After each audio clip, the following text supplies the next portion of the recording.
Hello. Welcome to another edition of Sree's Sunday New York Times Read Along. My name is Neil Parekh. I'm the guest host today. Joining us is Deborah Kerr, an arts advocate, but also an Antarctica explorer. She recently went on a National Geographic-led expedition and will share pictures, video, and her impressions of the trip. We are live on Facebook, Twitter, LinkedIn, YouTube, Instagram, and our Digimentors website.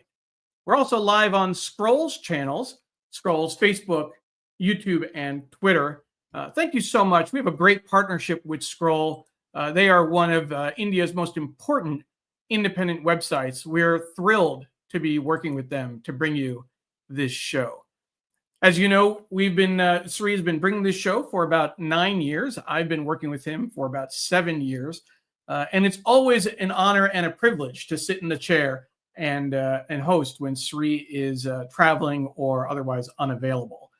And, when we were planning on our shows and looking at our schedule for this first 2 months of the year, and I saw that Deborah was going to Antarctica. We're friends on Facebook. She's a frequent viewer. You might know her from the comments if you watch on Facebook. And I saw she was going to Antarctica right around the time we were doing the 52 Places to Go show with Amy Virshup. And I said, we have to have her on the show. This would be so cool to get her impressions and share what she saw and heard while she's on the trip. Just as a programming note, so that you are prepared, we are going to be going a little bit long today. We have the New York Times for Kids special section. It's a print-only special section, which you can download from our website. We have the PDF through a special arrangement with the New York Times. So stay tuned. At 10 a.m., we will do a close look at the New York Times for Kids and give people a chance to download the PDF. You have until noon Eastern time to download that. So I definitely suggest you take a look. It is definitely worth getting. You can get the link from our website. We'll be putting the link into the chat in a little bit later. We also have a couple of other quick announcements we want to share. The show, our sponsor first is Muckrack. Thank you so much to Muckrack for your support of the show. We really appreciate it. They're a longtime sponsor of the show. And the show is produced by Digimentors, the consulting firm that Sree set up with his friend Andrew Lee several years ago. I am proud to be a vice president of events and communications for Digimentors. And one of the shows that Digimentors produces, it gives me support, time and space to do this show, is Shining Light on Shadows, a candid conversation about mental health. Dawn and I have been hosting this show now for a full year. We're at episode 24. We're going to do a second part on EMDR. EMDR is a psychotherapy treatment which helps people process trauma. And I don't have the acronym in front of me, but eye movement desensitization processing or something with an R. I have to look that up again. But join us Thursday at 7 p.m. Eastern time. It's going to be this has helped Dawn recover childhood memories that she lost after a traumatic, a violent incident in about 30 years ago. So we definitely are looking forward to that episode. So we want to do a quick look at what's in the paper. We're going to welcome some folks who are watching, take a look at what's in the paper this week, and then bring on our guest, Deborah Kerr. Quick hellos. We have Shashi watching from the Washington, D.C. area. Shashi, thank you very much. Appreciate you joining. My mom is watching from Tampa, Florida, and I believe this is going to be her last show watching from Tampa. Mom, you're coming back home to New York next weekend, I believe, right? So hopefully you'll be able to watch next Sunday's show from Hastings-on-Hudson, New York. I'll do my wave. People are used to my wave. If you know, every week I try and say hi to my mom. If we don't get on the phone, we at least talk a little bit through this show.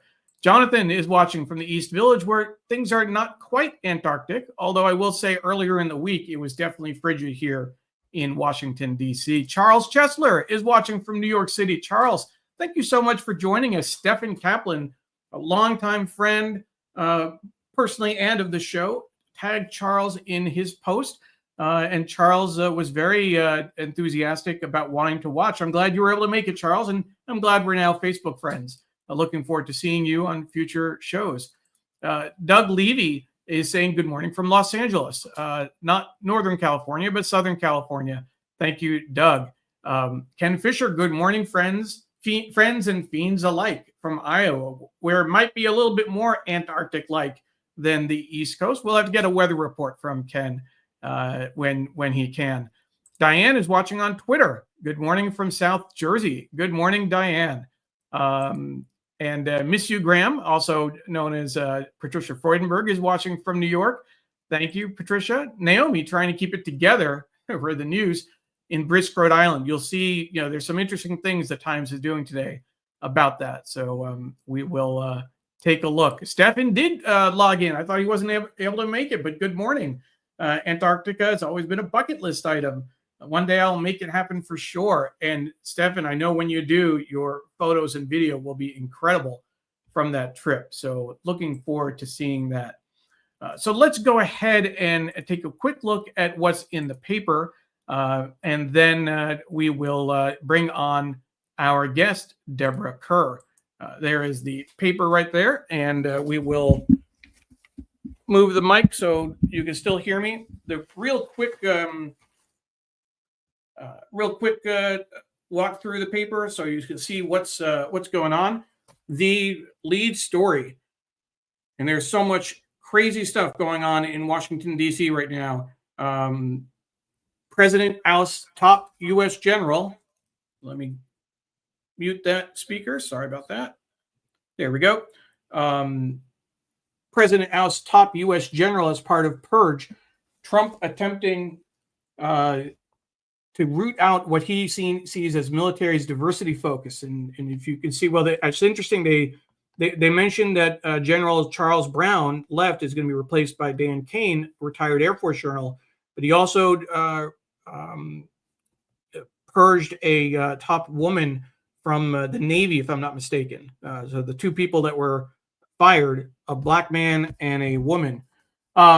Supporters of the alternative for Germany last week in Munich, a counterculture is forming around a party seen as a pariah. So the right is rising in Germany. Key to Trump's success, an act for habitual lying, unfettered by the truth, he tries to make his reality America's. German vote will resonate across Europe. That's what that story is about. Story back here, they escaped from mass shooting, but teacher never left students of room 1214. This is a story looking for there's no date line on it. And I can't tell where that story is written from. So we're going to have to take a look at that a little bit later. And joy at dictator's demise wanes, replaced by fear of Israeli raids. This is a Syria story. So that's what's on the front page for you. Here is the opinion section. And no, I'm not holding the paper upside down. This is the New World Order. Farewell to the alliances and ideals America has long held. Brett Stevens and Mr. M. Gessen on Trump's predatory presidency. But check this out, folks. This is what the Times did. And I was going to check with Wayne when I saw it this morning. Wayne Camadoy, art director. Tom Jolly, of course, print editor of the Times, close friends of the show.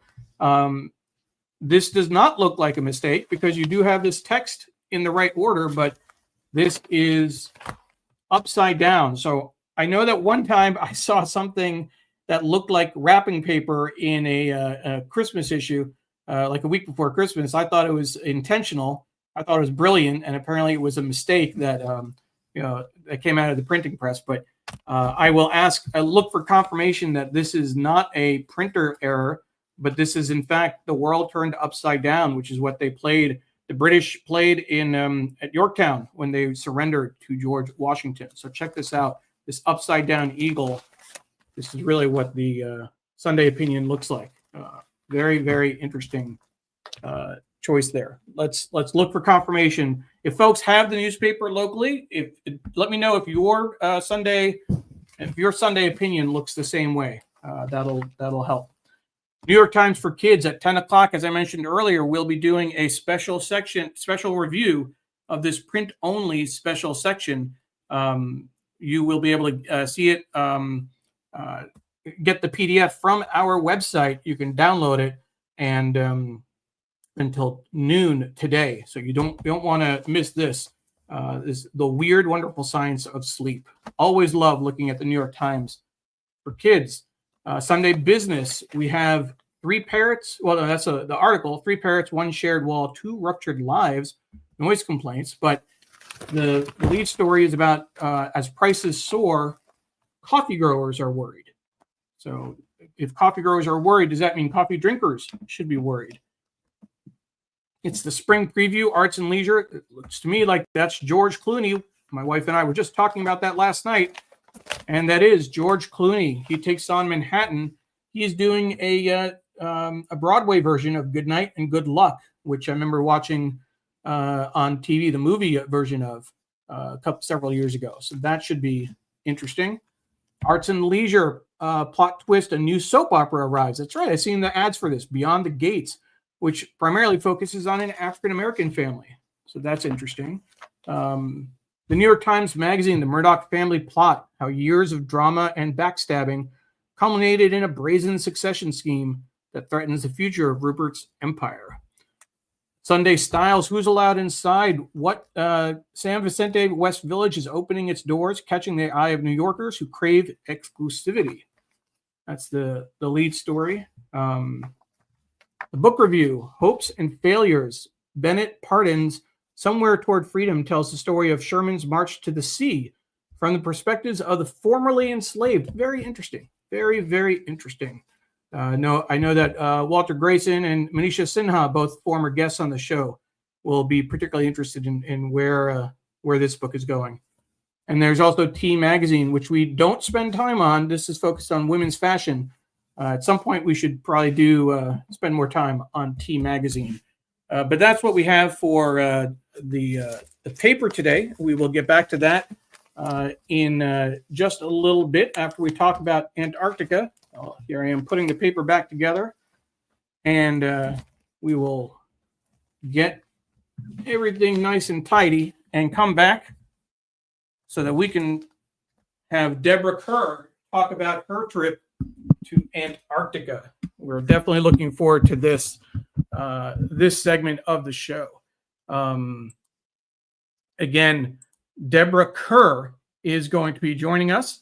She is an arts advocate, but more importantly, from our perspective, she is an Antarctic explorer. And let's bring on Deborah Kerr. Hey, good morning from sunny Deborah. Fort Lauderdale. Sunny Fort Lauderdale, which now it's a little warmer than it was down in Antarctica, right? It is today, but I have to tell you, when we were in Antarctica, the United States was colder than it was in Antarctica because you all were having those big wind storms and snowstorms and everything go by. So,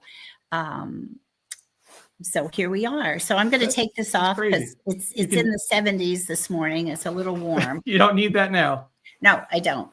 But thank you for having me on. I always enjoy the read along, and I was thrilled when you asked me to participate. My husband and I were passengers on the Endurance through Lindblad, and we had about 2 years ago, we had decided to take this trip. He retired from owning his own business February of 23, and my milestone birthday was just this year. So we thought, why not Antarctica?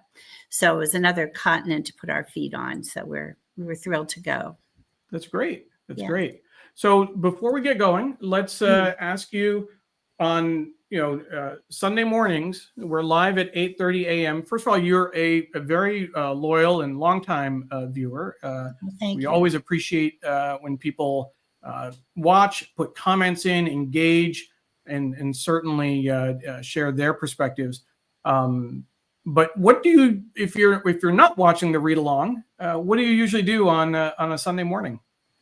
Well, we have a little coffee group that meets at the beach and in Fort Lauderdale. So I'm usually having a cup of coffee with some friends or snapping pictures of the sunrise. So that's about my morning. But I always try to tune into the read along no matter where I am. Actually, I did tune in when we were in Antarctica, but it was right before our lunch, so I didn't get much in.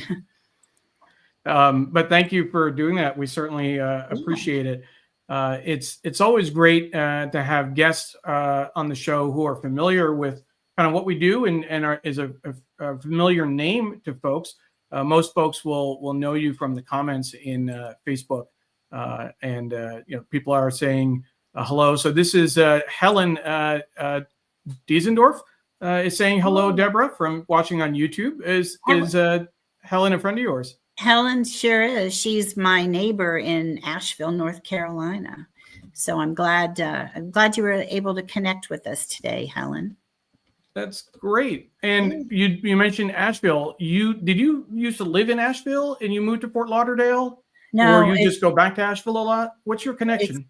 Yeah, my husband's family has owned this 1927 home since the 30s. So it's only had 2 owners, and so we share it as a family. It's just south of Asheville, which, as you know, has gone through a terrible recovery from Hurricane Helene, and it's going to take years to get everything back up. The 2 rivers, the Swannanoa and the French Broad, both crested about 30 feet, which you can imagine most things were at street level, so they got wiped out. But there's a big recovery issue. The artists and the hospitality industry has really been doing a great job trying to get back up and running. So we're very proud of that. We will be getting back up there later this year. So we look forward to see what happens. Okay. But if anybody's ever been on the Blue Ridge Parkway, that's pretty much shut down because of the devastation from Virginia all the way down to North Carolina. So that's going to take a while. I didn't realize the whole highway was shut down. I've actually been on the Blue Ridge Parkway, and I've actually been to Asheville as well. A colleague of mine from United Way lived there, and I went there after a conference for a few days. So I certainly, empathized when the devastation, when the hurricane hit, and saw how bad it was.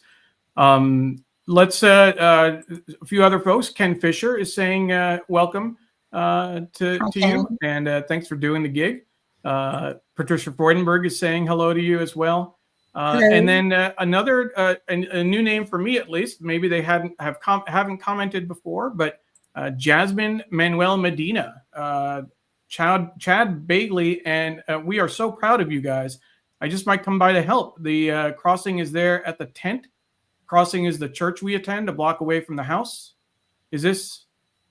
I'm actually not familiar with it, but not familiar. No, but a lot of churches have really stepped up and helped with the recovery process. Okay. And also the Amish brought all kinds of materials and set up like 64 little mini houses for people to live in that were displaced from the Hurricane Helene. So it's a big community effort. My mom is saying hi and hey, acknowledging you as a read-along friend. So you get to call her mom now as well. Okay, Mom. And Jay Mundell, old friend of mine, going back, oh my God, a friend of our families, going back probably 40 years. I remember from when I was in even middle school, probably. And I know my mom knows him very well. He's very close with Sree as well. And he's watching from Kolkata, India. Jay, thank you so much for joining. I can't remember. It may have been a while since you've watched or since you've commented. Thank you for joining us. I saw your comment on Sree's post that you were looking forward to this conversation. So let's go ahead and jump into the conversation. And I want to set things up. We mentioned that the New York Times we did the 52 places to go back earlier in the year with Amy Virshup, and Antarctica has been included on the list twice with the 52 places to go. So let's go ahead and see what they said about Antarctica first, and then we'll get Deborah's impressions. So we'll pull that on the screen right now. And that might be a little too hard for you to read. I'll just read it real quickly. This may be the last year. This is 2010. That last year that Antarctica is open to mass tourism, not because the ice is melting too fast, but because of restrictions that would severely curtail travel around the fragile continent. That clearly didn't happen. Until recently, most vessels passing through were limited to scientific expeditions, but an exploding number of tourists now flock to the world's last great wilderness.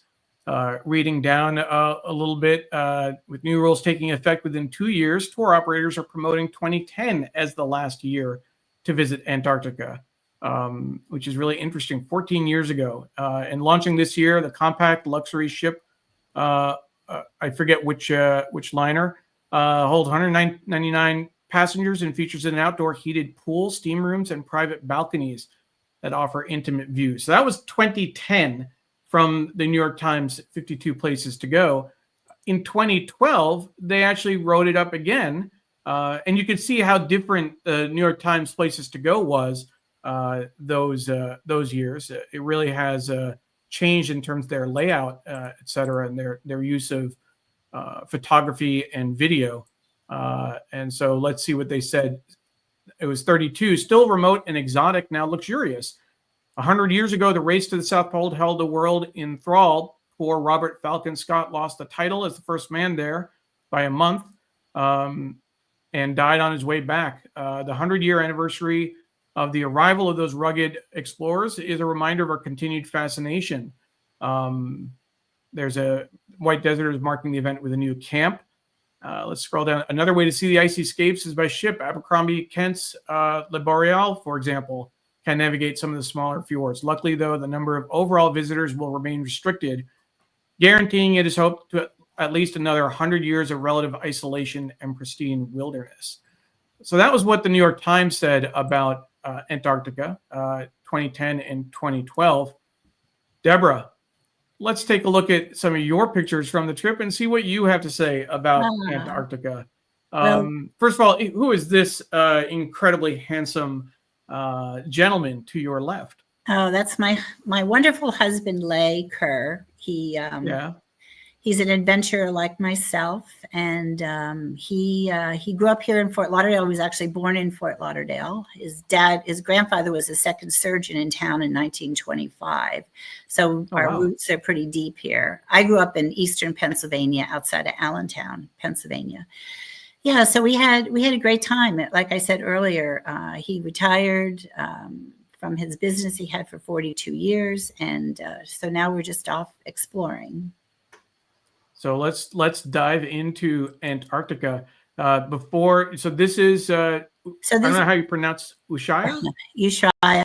So our journey began because we live in Fort Lauderdale. We flew out of Miami. That was the most direct flight. Our travel agent, Adam Martindale, got us on Air Argentina. You have to understand it's a 9-hour flight nonstop from Miami. So we flew to Buenos Aires. We were in Buenos Aires for 2 days. And then we got on another charter flight, 3 hours, down to Ushuaia, which is where we picked up the ship. When we flew in, it was cold, windy, and rainy. We were supposed to have a catamaran ride around the harbor, but unfortunately that couldn't happen because all the boats were stuck at harbor. But this was returning. It was a totally different day, sun shining. We got our passports stamped with Ushuaia and Antarctica at the little visitors bureau. And that was the center of town right there, it's a wonderful experience to be there. So this book, I was gonna set it up for you. This is a book about called obviously The Ship Beneath the Ice, the discovery of Shackleton's endurance. One of the most well-known Antarctic explorers. Shackleton's ship, the Endurance, actually sank in Antarctica. You were also on a ship named the Endurance. Did that ever give you pause? Well, it was a little nail biting at first. We wanted to make sure we weren't going to have the same end result. But, Lindblad has been a leader in promoting the protection of Antarctica. It's their 50th year in Antarctica. It was a big year. The Endurance and its sister ship came out of dry dock in 2020, which of course was the pandemic, not a great time to do that. We didn't have a heated pool, but we did have 2 heated hot tubs with infinity glass. So you kind of felt like you were in the ocean as well. Wow. So the interesting story about Munson Bound is that our cruise expedition leader, Jamie Coleman, he's British, and he spent a fair amount of time down in South Georgia in Antarctica. He actually spent 3 years on South Georgia Island, where Shackleton's actually buried. And he knew of Munson and that we were going to be putting into Port Stanley, which is the capital of the Falklands. So he wrote him a letter and said we'd be in port on a certain day, and would he and his wife like to join us on board? And they did. And he gave a review of his book, which is pretty fascinating. Haven't read the whole book yet, but he sold a lot of books that day. In fact, they had to send somebody back in a Zodiac to pick up more books and bring them back on the ship. But the interesting thing about him, this was his 3rd expedition in trying to find the Endurance. On the 2nd expedition, he lost $10 million worth of equipment. Wow. So his investors called him back to the UK. And of course, you can imagine the traumatic, what was going through his mind when he was flying back to the UK. You know, how was he going to pay for this? What was he going to do? And much to his surprise, they sent him back for a 3rd expedition. And the weather was really bad. They had a wonderful ship, expedition ship, but the weather was really bad. And on the 10th day, the last day, the person running the cameras said, there it is. It was exactly where Shackleton said it had gone down. It hadn't moved an inch, and they were able to find it on the last day of the trip. So that's what the book is about. And I encourage you to get it. It's available on many platforms, and it'll be an interesting read if you have any interest in going to Antarctica or just knowing more about Shackleton. Sure. We have a couple other people who've joined us. Manuel is watching and gave us a couple of claps. So thank you, Manuel. Thank you. And our good friend Rose Horowitz is watching from Connecticut. Thank you, Rose. We'll start with the first question, which may be a kind of a what we'll just put it out there. It's a bit of a softball. Patricia is asking. Sorry, would you ever want to go back to Antarctica, or is it a one and done type of visit? We'll let you answer that. Well, I'd love to go back. I mean, even though we were on the ship for 22 days, we were gone for almost a month. There's still so much to see and explore and to experience. So yes, I would go back. It's not an inexpensive trip, so the resources would have to be there. But I encourage you, Patricia, to check it out. Lindblad's a wonderful company to be involved in. And I'm glad you have an interest. I was wondering, do you know how Antarctica got its name? I do not actually. Well, we would love to hear that. It's the opposite of Arctic, Antarctica. Yeah. So that's how it got its name. It's the southern pole. Arctic. It's not because it's not the uncle of the Arctic, right? It's the aunt of the. I suppose that's very witty of you, Neil. Very witty. Yeah. So, and also it might interest you to know that it's the driest, windiest, coldest, and iciest of all the continents. Okay. And we experienced all of that, and we experienced snow there as well. So that was pretty interesting. Helen has a question. Were you able to see the ship yourself? I'm not sure. The Endurance. Did they have any kind of like video, or did they give you any kind of a look? It's well below the surface, right? Yes. Now, what we had was the ship is equipped with a really wonderful. They call it the ice lounge.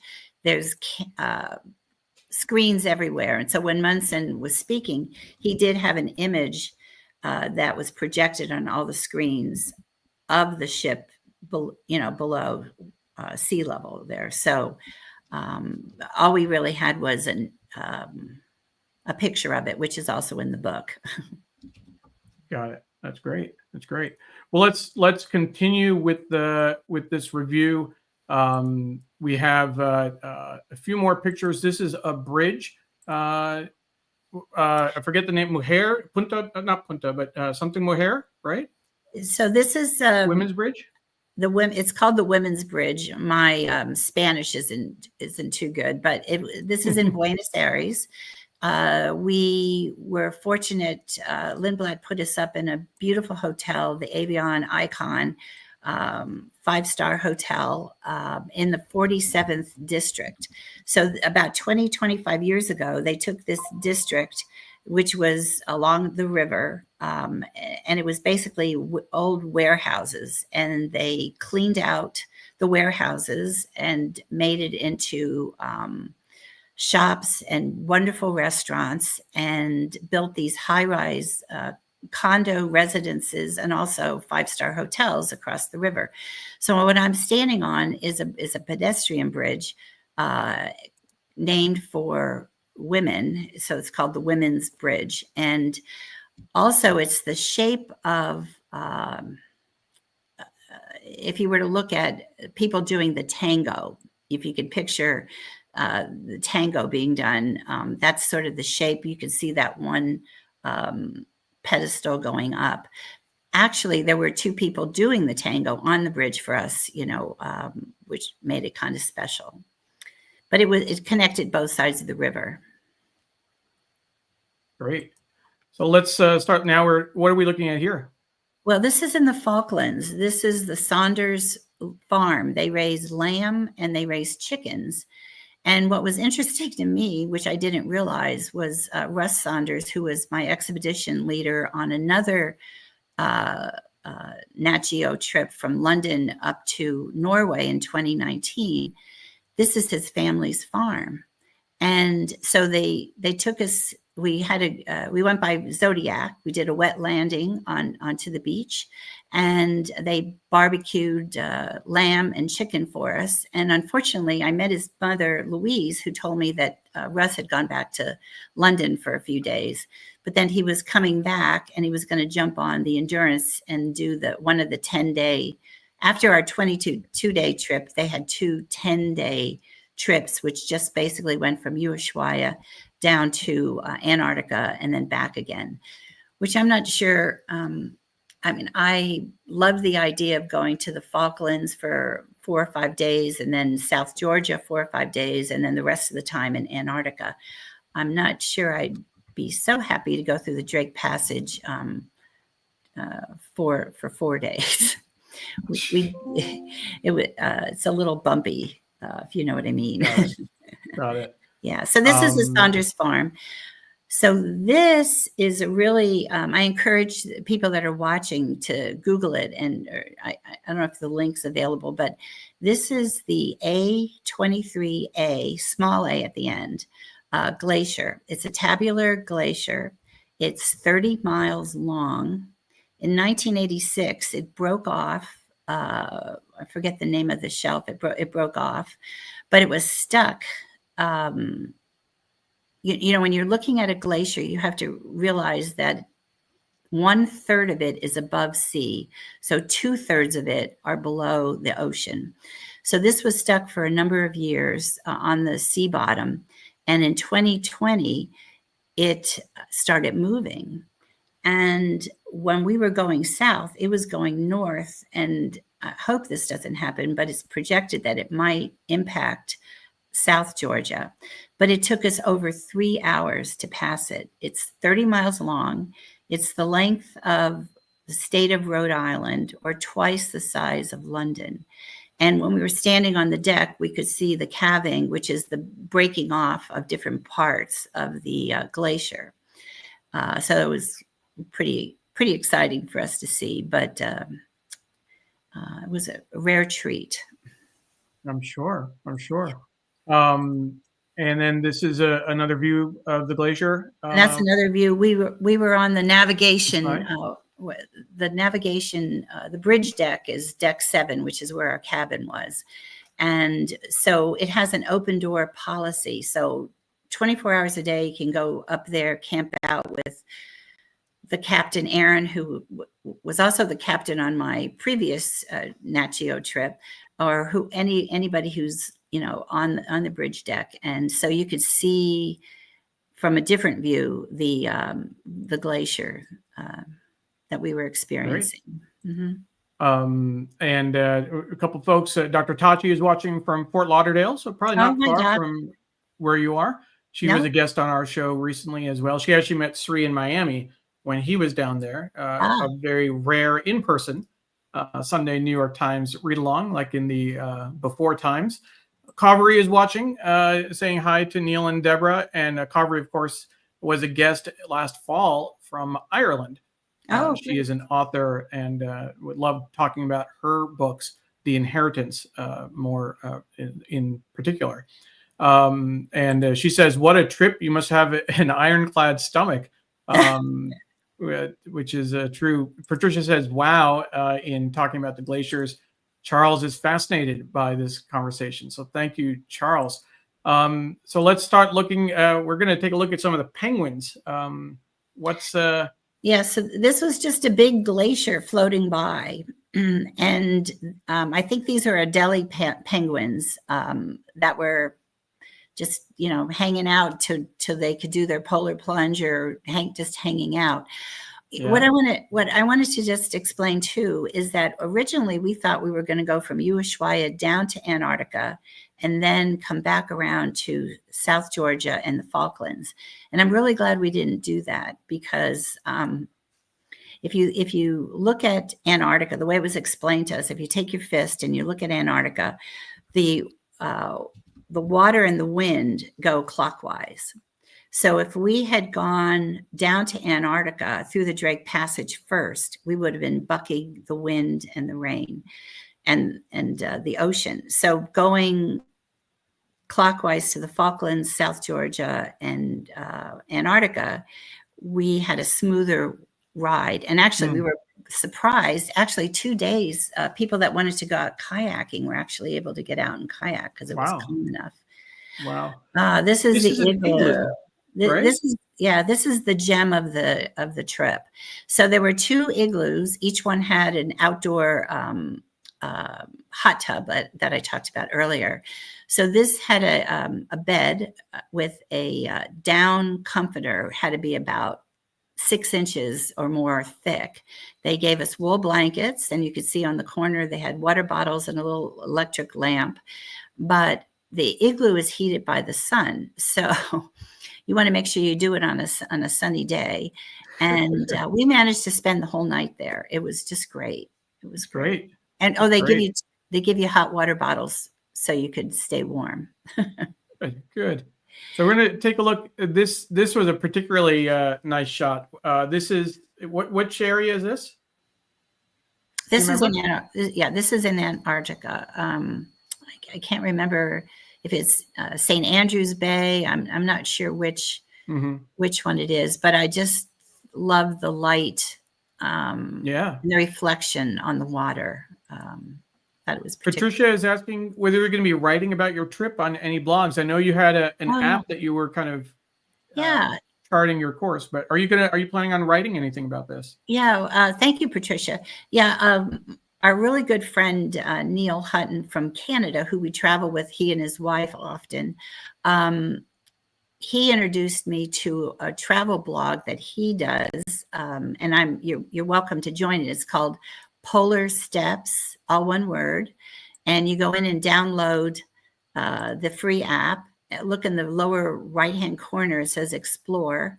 Put my name in, and then when I see the notice, I'll invite you to come in, and you can follow the trip as I progressed along. And it's just a great writing tool. So I don't know, I might pen an article or two. So we'll see what happens. Okay. Thank you for the question. We'll just put that, get that for folks. It's called polarsteps.com.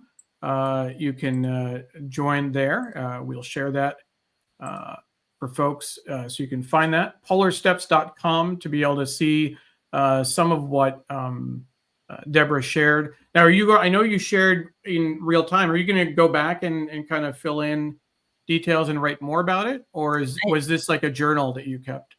Well, yes to both your questions. So, the expedition kept us quite busy. There were like 2-3 things you could do a day. Some people were a little bit more adventurous than I. They went on. They were called long walkers. They took walks 2, 3, 4 miles up on the glacier. I was really more of the beach person. I just wanted to go across by Zodiac, walk in the penguin colonies, cruise the area. But yes, I'm planning on going back, filling in a few things. That's the nice thing about Polar Steps is you can post where you are, post a couple of pictures, do some writing, and then go back and edit. So I still have some things to add in there. And so people, when they go to that site, they have to find you. They have to send you a request. Yes. Right? So the bottom lower hand corner, it says explore, and you put my name in, and then it sends me a prompt. And so also any other trips that I might take, if you have your settings set for notifications, like we're going on our first river cruise in June to Amsterdam. We're taking the Rhine and the Mosel. So if I start posting there, you get a prompt that I was on that particular trip. Sure. So we have a question that I'm going to put up a picture first. We have this beautiful picture of penguins, and I do like your Deborah Kerr watermark on the pictures. That's always great. And I want to show actually 2 other quick pictures. One is the ship. This is the ship that you were on, right? Correct. The Endurance. Mm-hmm. Mm-hmm. But more importantly, I want to show some video before we get to Helen's question. Helen is asking a question on YouTube about the penguin. So let's watch some video clips first.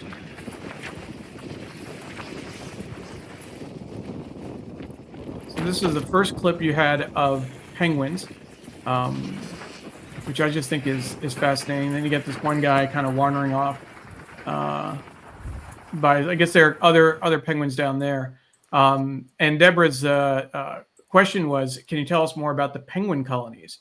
So sure. What can you tell us about the penguin colonies? Well, that's always the highlight of the trip, isn't it? Right. So that was on South Georgia. We were taken ashore by Zodiac. It was another wet landing. They're everywhere. Like that particular colony had 150 pair of birds, penguins, who do not fly, by the way. But unfortunately, when they did the count about 2 or 3 years ago, there were twice that many penguins on that particular colony. So the environment has really impacted the breeding and just the survival of the penguins. Those were actually king penguins, and we saw all the penguins. There's 8 on Antarctica. We saw evidence of 7 of the 8. The only ones we didn't see were the emperor, and the emperor is the tallest penguin. And there's penguins in South Africa as well. Those are the smallest of the penguins, and in Australia as well. There's penguin colonies. So when you walk in the colony, the naturalists go ahead and they put down cones of where you can walk, so you're not like impacting their process, because they're all either incubating their eggs or they're working with their little fledglings. Those are the ones that have the little, dark fur coats on. But in that clip, you might have noticed the pink on the surface, and that's actually because their food source is krill, and krill is a shrimp-like little organism, and when they poop, it comes out pink like shrimp, and it has a little bit of an odor. It's not so awful, but so they were having a big buffet, I'm guessing, on on their krill. Unfortunately, they're doing krill fishing in the Southern Ocean, which is taking away from this food source for the penguins and the whales and everything, sea lions. So this is another tabular glacier that we passed one morning. You could see it at sunrise. My daughter, Nicole, who lives in Los Angeles with her husband, she kept saying, well, didn't you see any sunrises? And I said, well, I've not been up that early. But I happened to get up that early this morning, and I got this shot and a couple other really good sunrise shots. So what about, and you would have seen sunsets as well, I assume, right? Well, depending on where you were? I would have, but I think we were all having cocktails in the, in the lounge or eating dinner. But so sunrises were more, and when I say that, they always had at 6 o'clock, you met for cocktails, and then 2 or 3 of the naturalists and guys would talk about their expertise. And then 6:30, Jamie or one of the expedition leaders would come on and tell us what we were doing the next day. And then it would be dinner time at 7. Got it. This was in Antarctica during the day, of course, and we were floating through an iceberg field. And, you know, the one thing about the ship is that they have an iceberg spotter, and he was just a really nice gentleman. And he would take the 12 o'clock to, I think, 6 o'clock shift looking for icebergs, so we wouldn't necessarily run into the tabular one that we just had a look-see at. And his nickname was Boom Boom, and they called him that. And I experienced it one night because I was awake and I kept hearing boom, boom, boom. So we were hitting these icebergs that we couldn't get out of the way from, but they weren't going to damage the ship or anything. And anyway, so that's just a little something about that. That's great. Yeah. We have our friend, so several comments. Carvery said these are fab pictures and video, of course. And my mom said this is a very interesting journey. On Twitter, our friend Anita Joe said that she had just read a short story in Scholastic about Shackleton's journey with her students. So we have a number of people who are connecting with this trip. Again, our guest is Deborah Kerr. She recently went on a National Geographic-led expedition to Antarctica, and she's sharing some of her pictures, video, and impressions. This is a leopard seal. Correct. Let's turn the volume on for this one, and watch this. Okay, show us your teeth from afar. But didn't work, huh? He wasn't understand? interested. He wasn't interested. He was fat and happy and just enjoying that. And I'd be remiss if I didn't mention 2 of our National Geographic photographers, James Whitlow Delano, who also publishes with the New York Times. He's American, but he's lived in Japan for 20 years with his wife.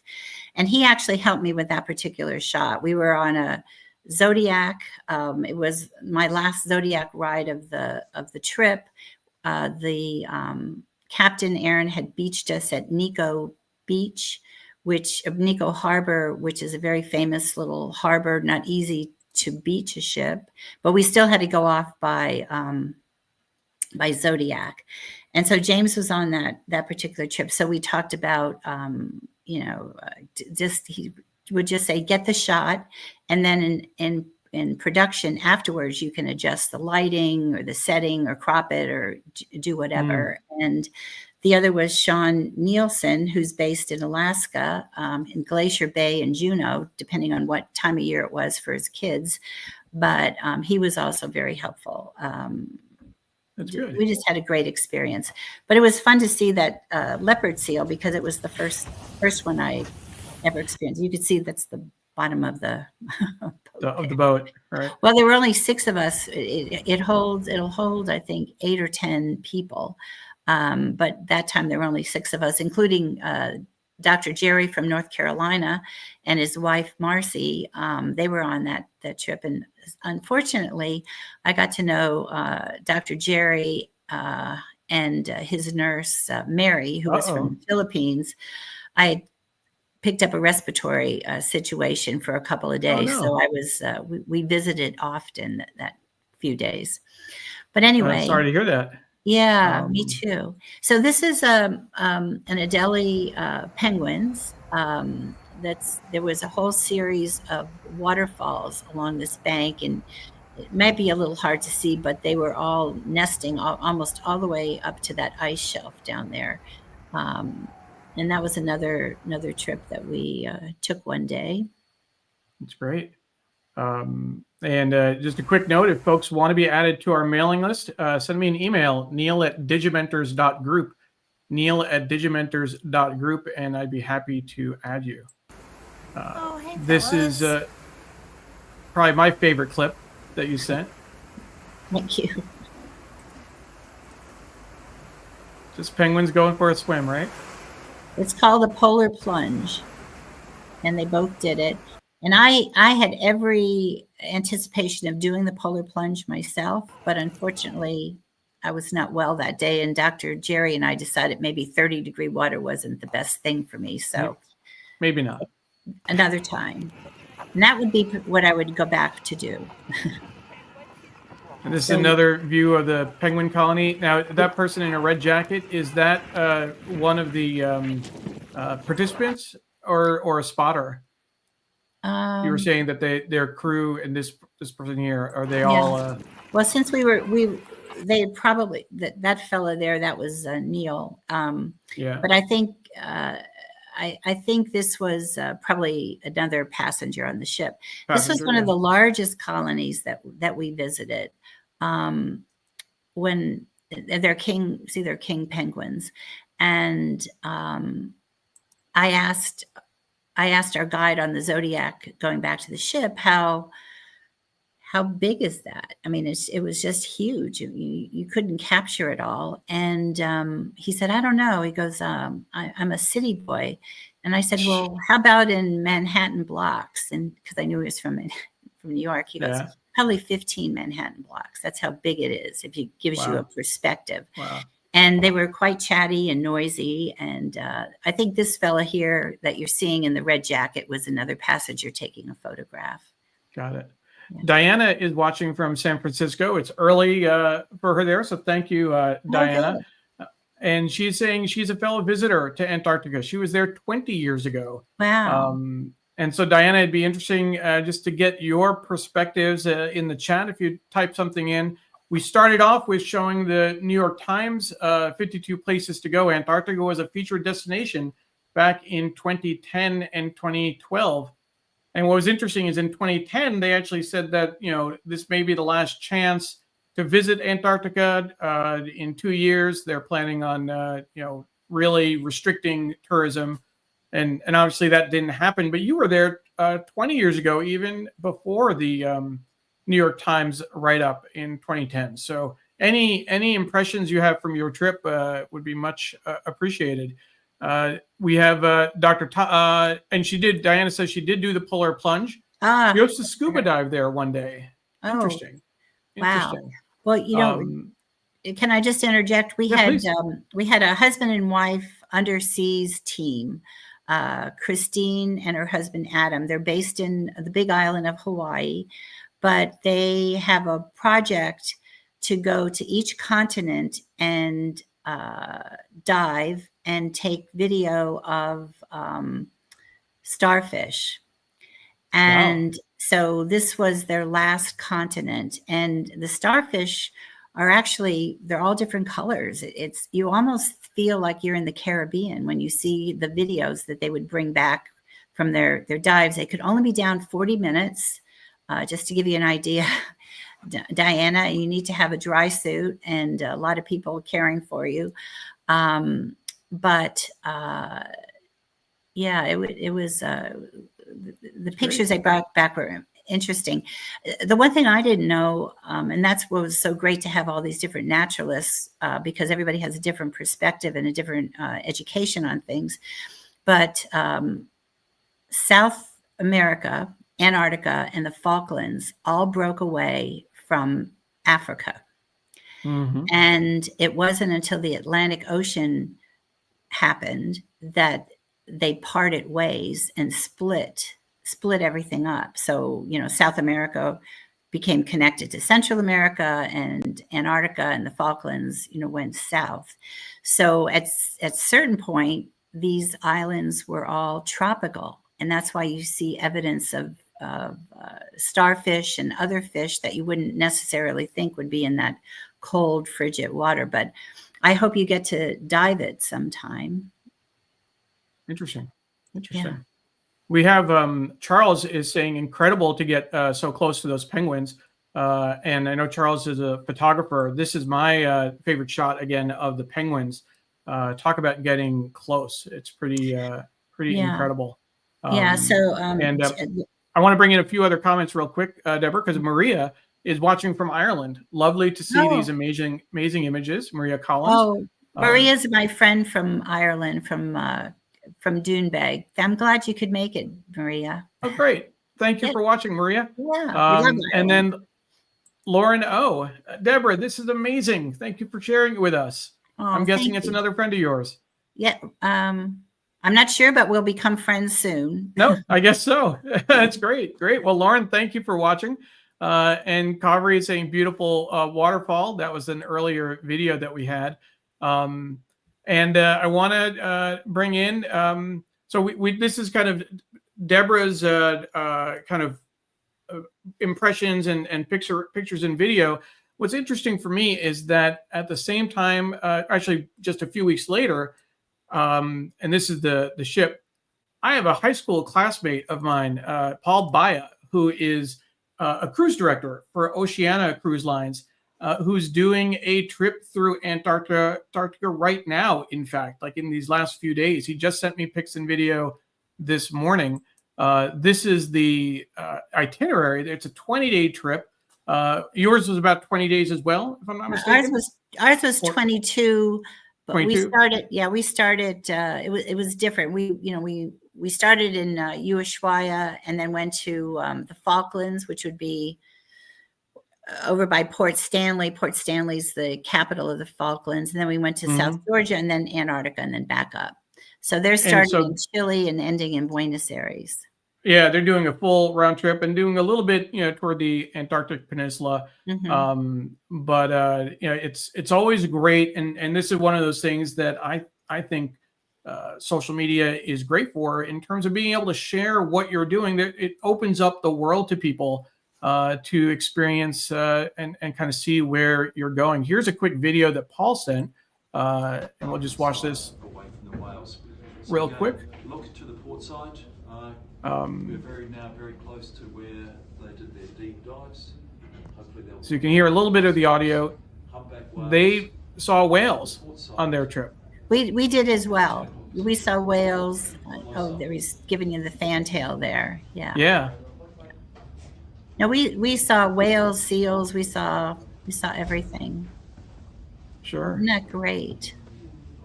Some great imagery and kind of perspective. We saw some when we were in Hawaii, and I know my friend Don Helmrich, who was in Maui just recently, had some incredible pics and video of whales. But this is just another a different perspective on that trip. So again, our guest is Deborah Kerr. We're talking about her trip to Antarctica. If you have questions, let us know. Brazilian Voices is watching on YouTube. Amazing pictures and video. We're so happy you're sharing it with us. Lauren, Beatrice, and Vivi. They're a wonderful group of Brazilian voices. They're based here in Broward County. I was appointed to our Broward Cultural Council for 13 years. We overlooked grants, and this is one of the groups that I'm particularly fond of. In fact, we got them the proclamation from Broward County on my daughter's birthday, which is September 15th. And they were so cute. We called her up and they serenaded her in Los Angeles. Oh, wow. Yeah. Great. I wanted to just interject something about the going in the colonies. Yeah, sure. So we did see evidence of bird flu.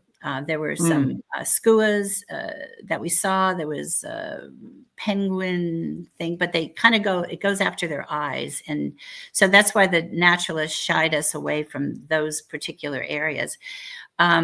James, the photographer, told me that the last time he was on Antarctica, which was during the pandemic, unfortunately for him, was that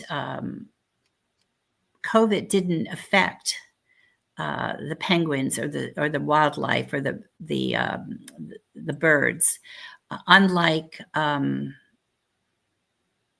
bird flu. Bird flu is getting into everything that we know about. So he said during that time he was able to sit down and let the penguins come up to him.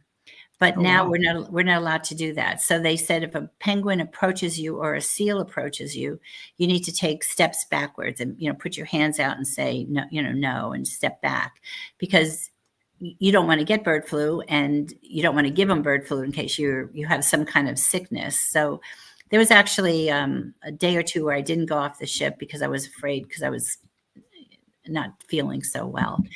But but walking in the colonies is just truly amazing. There was a pair that I watched for a good 20 minutes, and she had her head tucked on her shoulder, and he was looking at her, and you just knew it had to be one heck of an argument.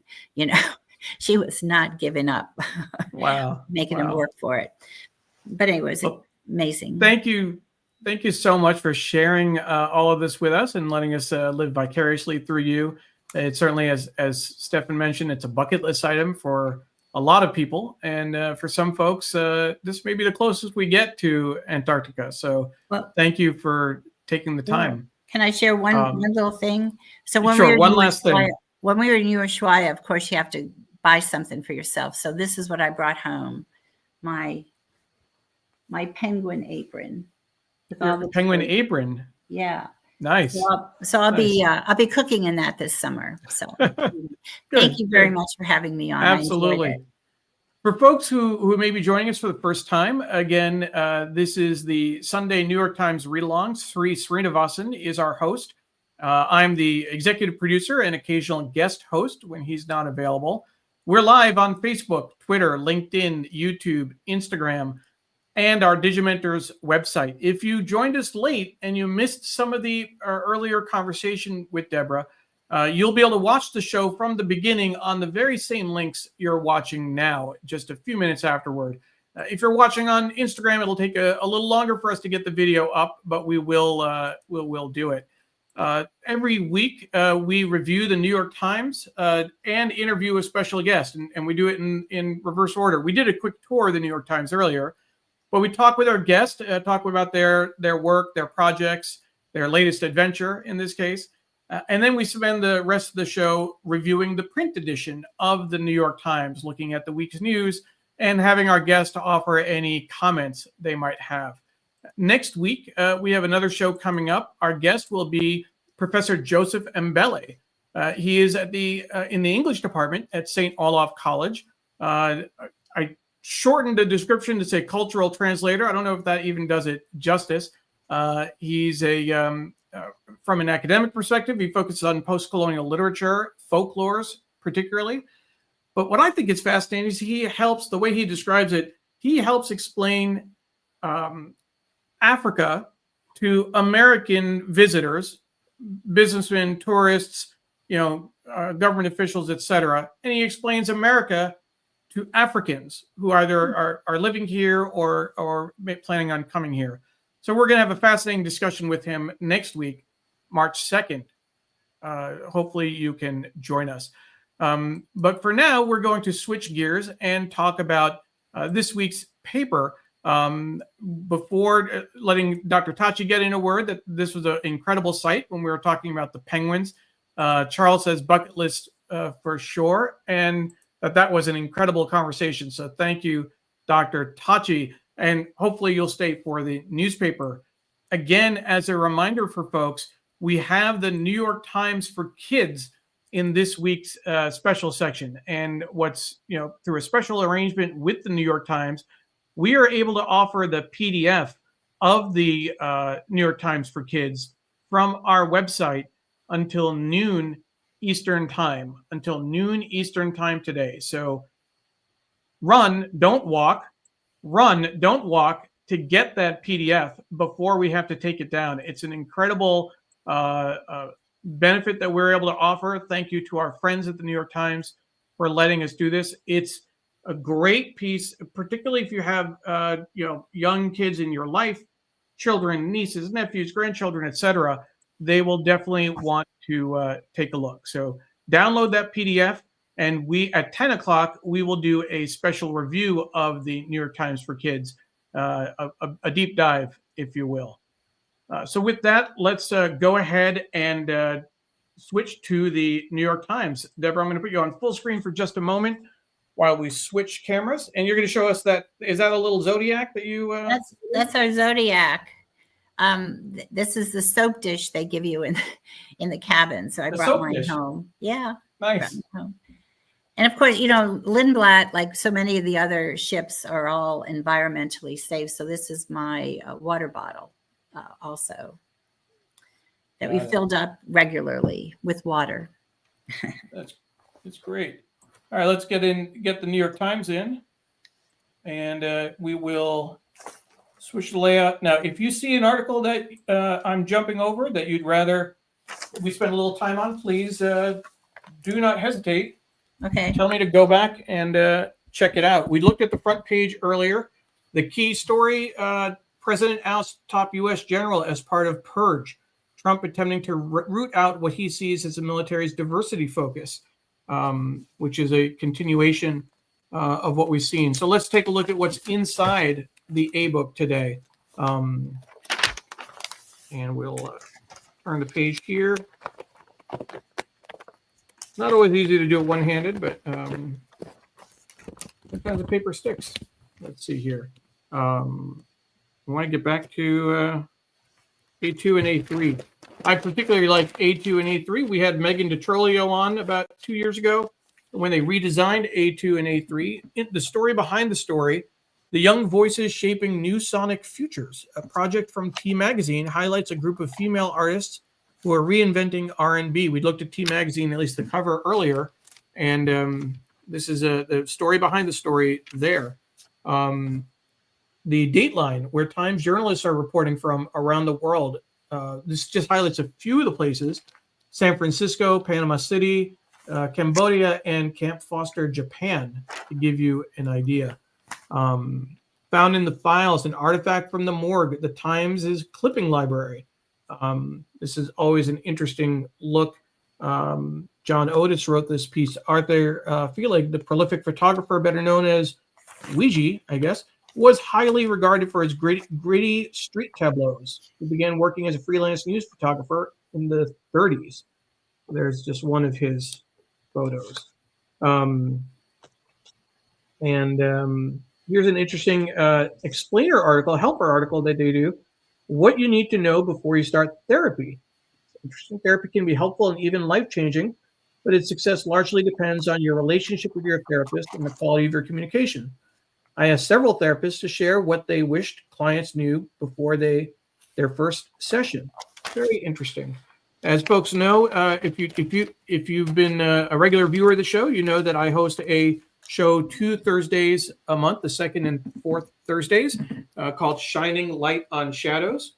It's a candid conversation about mental health, and we're on episode 24. We've been doing it for about a year, Dawn Helmrich and I, and it's Digimentors gives me the time and resources to produce the show, which I'm very grateful for. We're going to focus on EMDR, which is a way of helping people deal with traumatic incidents. And I want to get the acronym for EMDR: eye movement desensitization and reprocessing. a psychotherapy that helps people process traumatic memories and heal from trauma. So you can find more information about that on my website, neilparekh.org, Shining Light on Shadows. And I'll run that ticker for you so you can see that.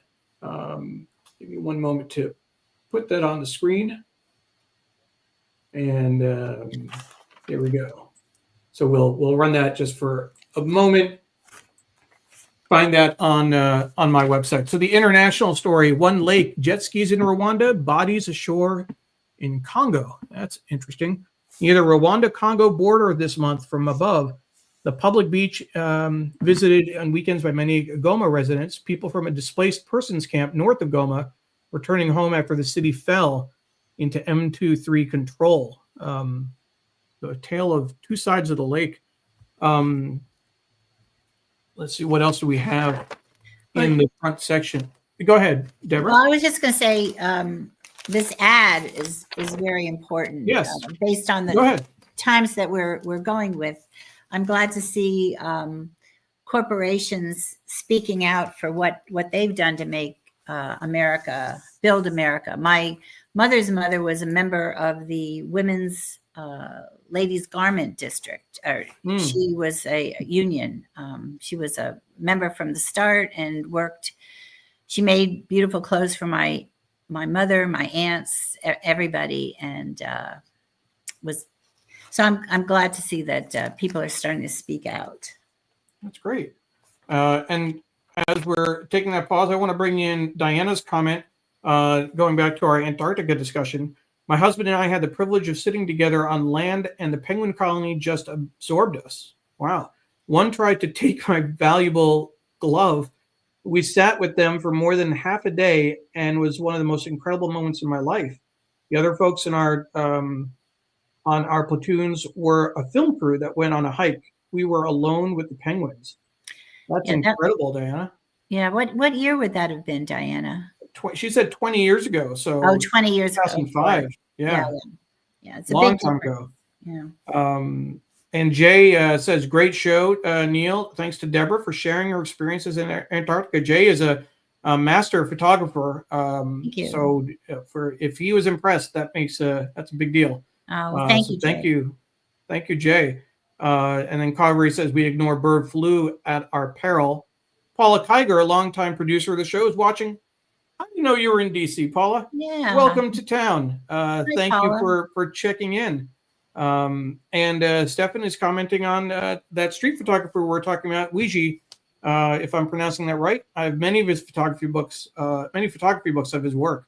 Thank you, Stefan, for chiming in there.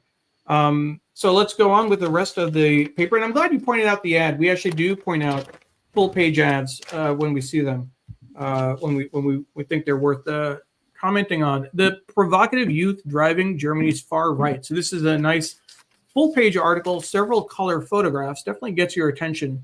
A counterculture forms around a party seen as a pariah. This is very concerning, the rise of the right in Europe. Today's the big date, the big vote an election. in Germany. Yeah. So. Yeah.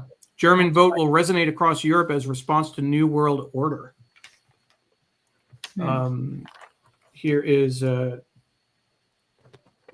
moving on. We have U.S. hardens on New Deal for Ukraine's minerals. Kremlin steps up efforts to seize key businesses. I saw a post somewhere in terms of the way the language is changing, the way we're cozying up to Putin and Russia, and not criticizing the war in Ukraine, not even calling it a war anymore. It's a conflict, apparently. But it's just changing the verbiage to try to get their message through. But could I just mention that in 1991, there was an Antarctic treaty. It's called the Madrid Protocol, and it prohibits on Antarctica mining and requires environmental impact studies for all new activities. There's 12 countries that are part of that particular pact. So hands off Antarctica for those minerals and resources. Got it. And I do see a question on Instagram that came in. I'm sorry I didn't see this earlier. From what I can tell, Diana at Philbacher from what I can see from your username, was asking how long ago your trip was. So Deborah was in Antarctica back in, January. was it January, right? Yeah, Of this year? January. Yeah, January this year. We got off the ship on the 30th. That's right. We That's spent right. another night in Buenos Aires and made our 9-hour flight. We had a 8 a.m. flight, so it was. But fortunately, you have to have a really good travel agent because he's been to Antarctica a couple times in Buenos Aires, and he put us in a hotel 10 minutes from the Buenos Aires airport, which had a shuttle that ran every hour. So we got the 4:00 shuttle so we could be at the airport 3 hours before, and had a fabulous Argentinian restaurant there. So we had our fill of steak and wine. So, and before we leave the Germany, let's see, the Germany conversation, Mary C. Curtis is watching. Mary C. Curtis, always good to see you. She was talking about the Germany vote. Germany is very worried that Elon and J.D. Vance have been meddling in their politics, absolutely, cozying up to the far right, taking their campaign global. Yes. So thank you for that. And Naomi has a question out of curiosity. The other Deborah Kerr was an amazing actor. Any relation? No, well, but thank you for the question, Naomi. I'm not related. My dad said he named me for Deborah Kerr. She's Scottish. They pronounce it Carr. My husband's family's Scotch English.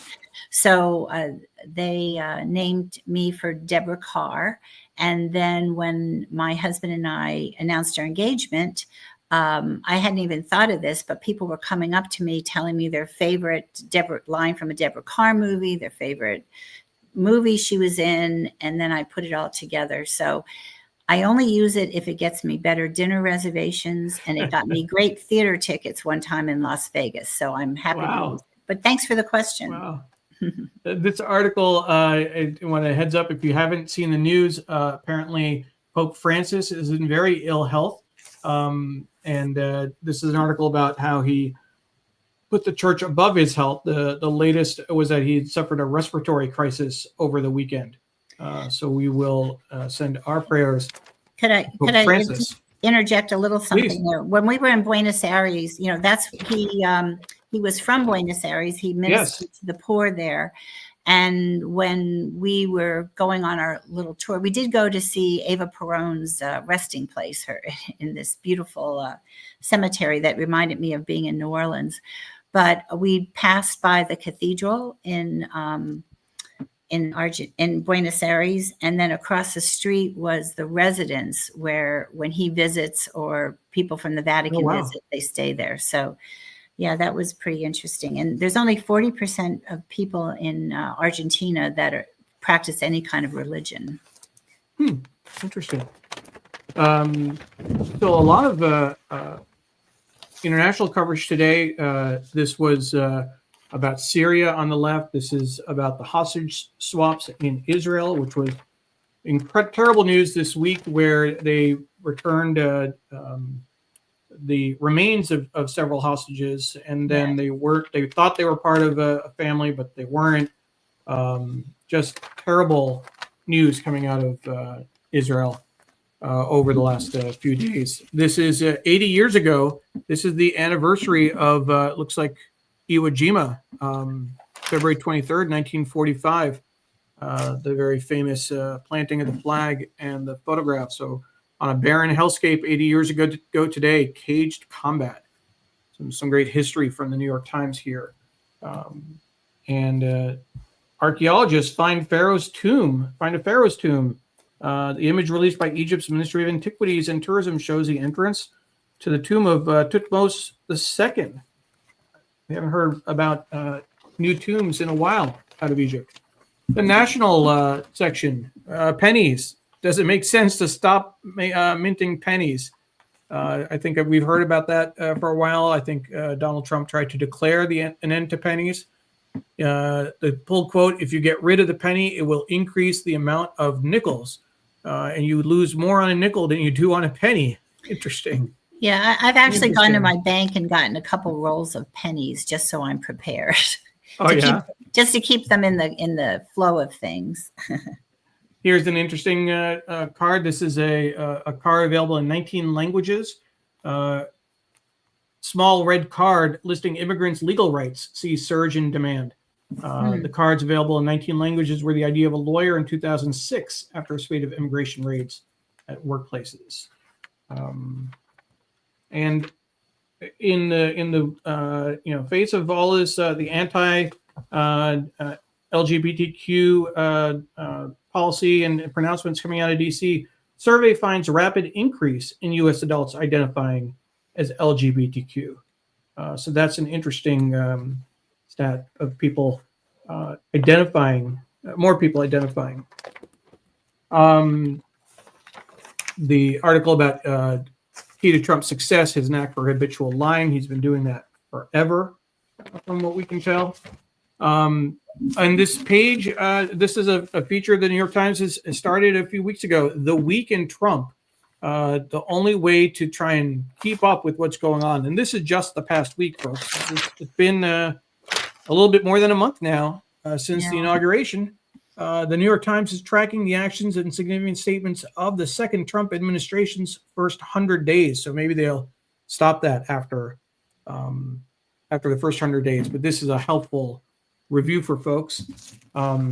Civil servants using any levers they can to push back on Musk. The latest, if you didn't see, Musk sent out an email to all employees to send back 5 bullets on what they did last week. And if they don't respond, they will take that as a resignation.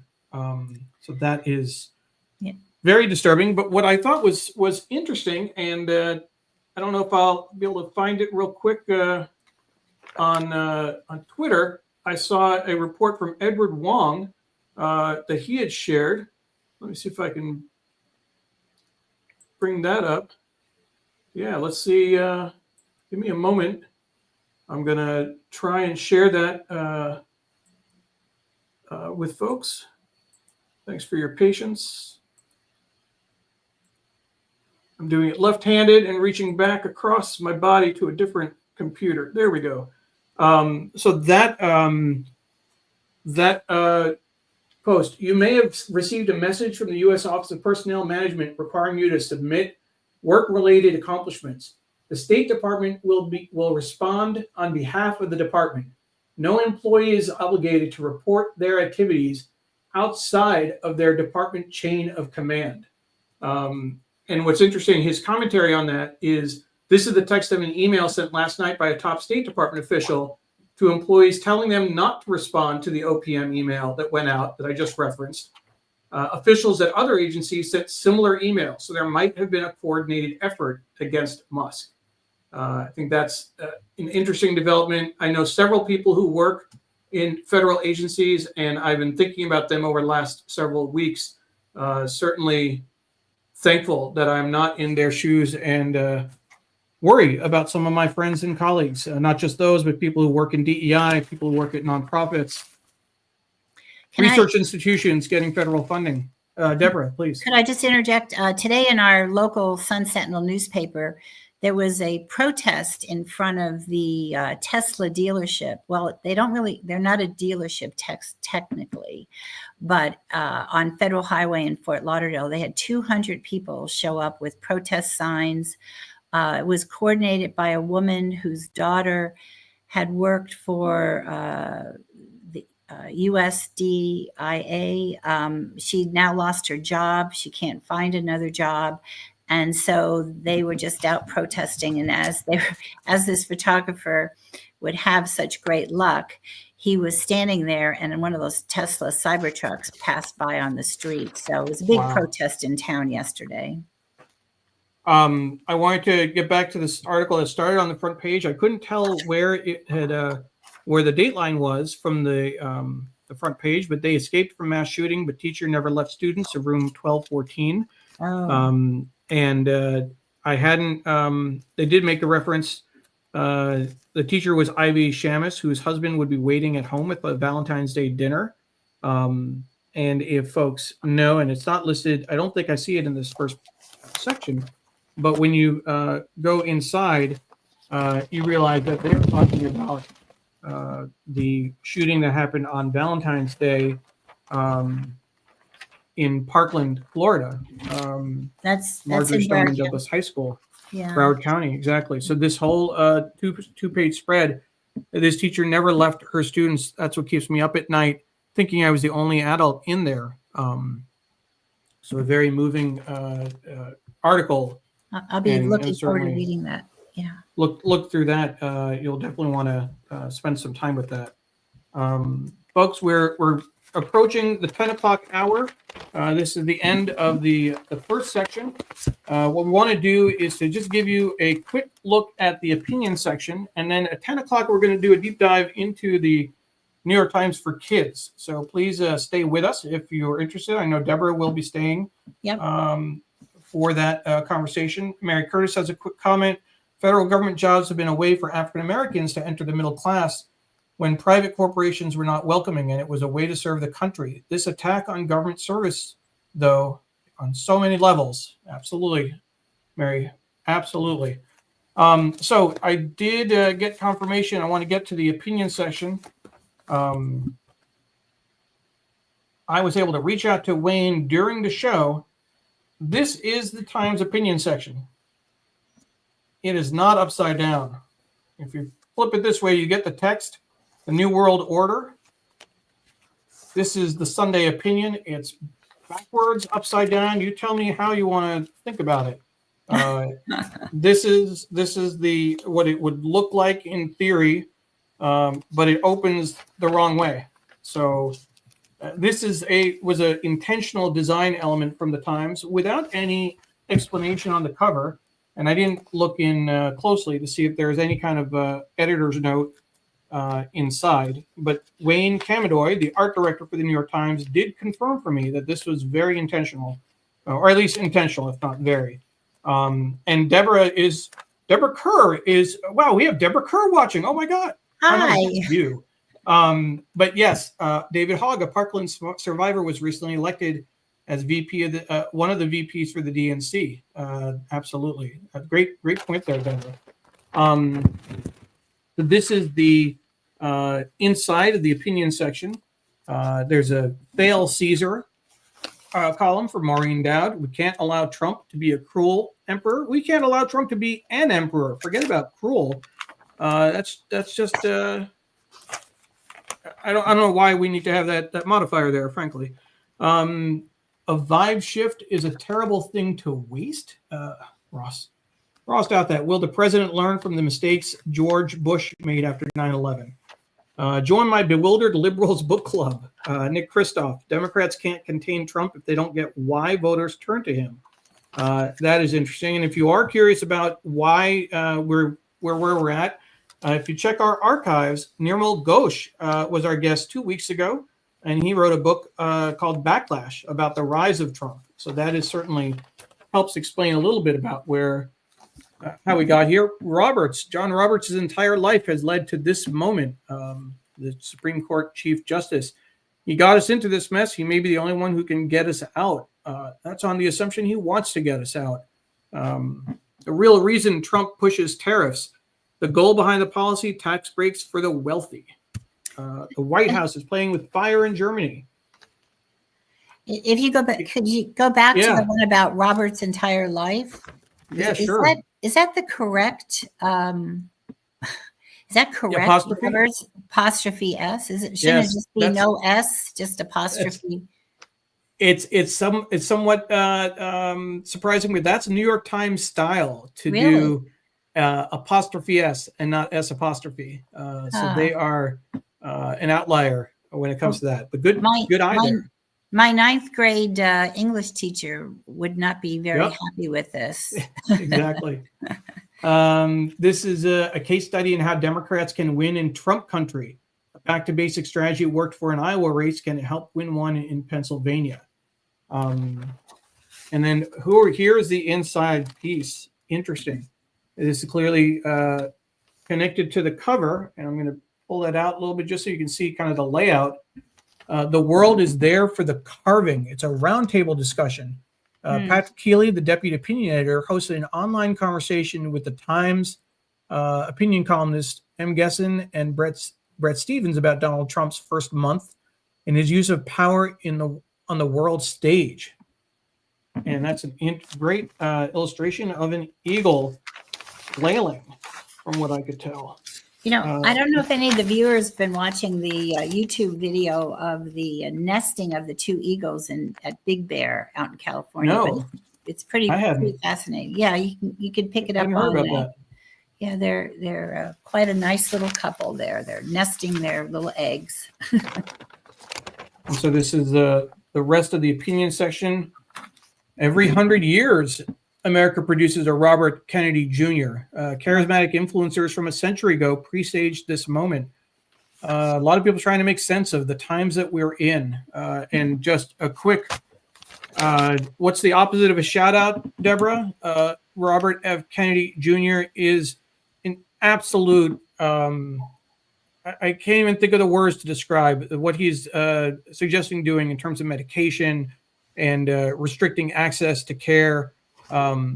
It's just incredible. And what an absolute insult to the legacy of the Kennedy family. It is, and his cousins and his sister have come out against him. But what's playing out now in Texas and in New Mexico is this huge measles outbreak. Yes, the measles outbreak.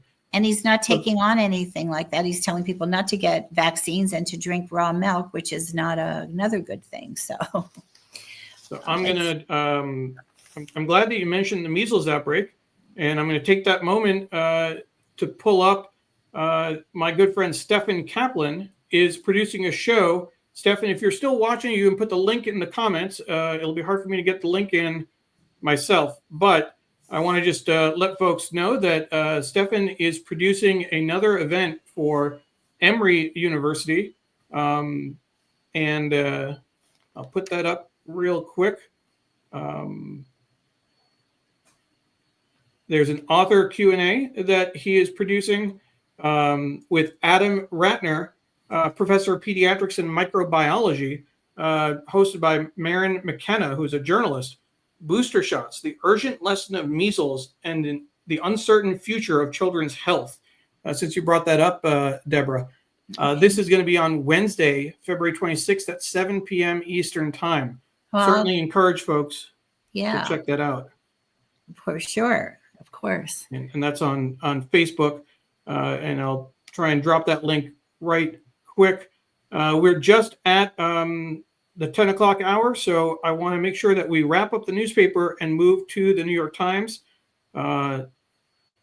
Here's the link in for people watching on Facebook. There's the link. I'll leave Stefan to share more details about that show, but that'll be an important conversation. Anyone concerned about health? Trump's actions are a victory for Putin. In their silence, Republicans are betraying the Ukrainians, national security, and their own party's values. And then this back page, this is our country, and we have no other, an opinion. Excuse me. Mr. Chek is a Kyiv-based novelist and a sergeant in the Ukrainian army.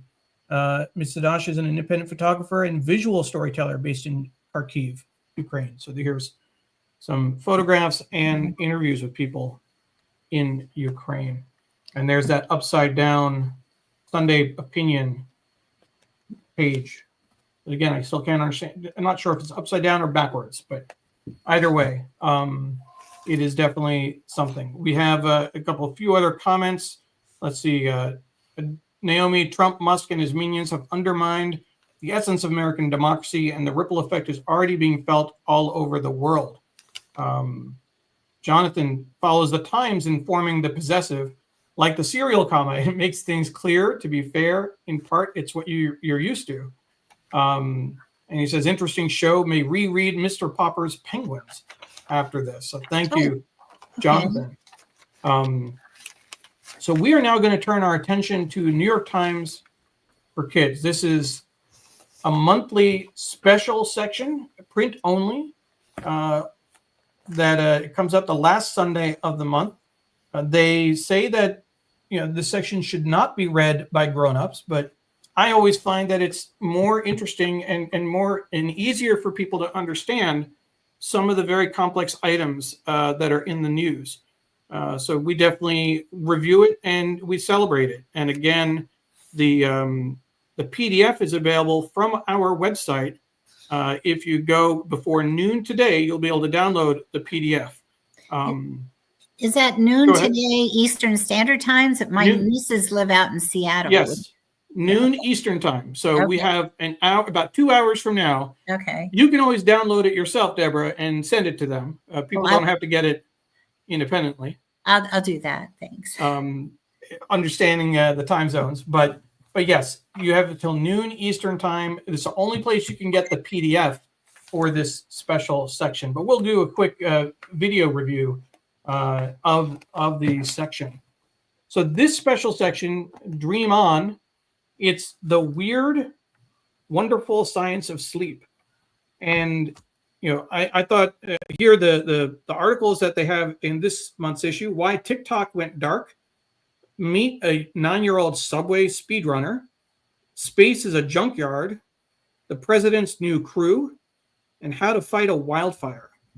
So they do cover a range of different issues in the paper. So let's take a quick look. And I also want to make sure folks get the link to download directly. So I'm going to put that in the comments in Facebook. If you go there, you can download the PDF. Yes? I just want to say this illustration by Ori Tor. I'm not familiar. Which but one? On the front page. Oh, yeah, front page. The Okay. artwork is really very interesting. I mean, there's like a monkey on a spaceship, and I mean, it's just a really interesting take on dreams, I guess, huh? Yeah. Well, I think it's supposed to evoke dreams and how, there's just a random, I mean, there's no logic to it. The transitions are just very, very strange for folks. Yeah. Especially with the cat peeking through there. Yeah. So let's take a look inside this first article, Inside the Times. So they do their own kind of Inside the Times column, which is great. My Job is to Interview Movie Stars by Kyle Buchanan.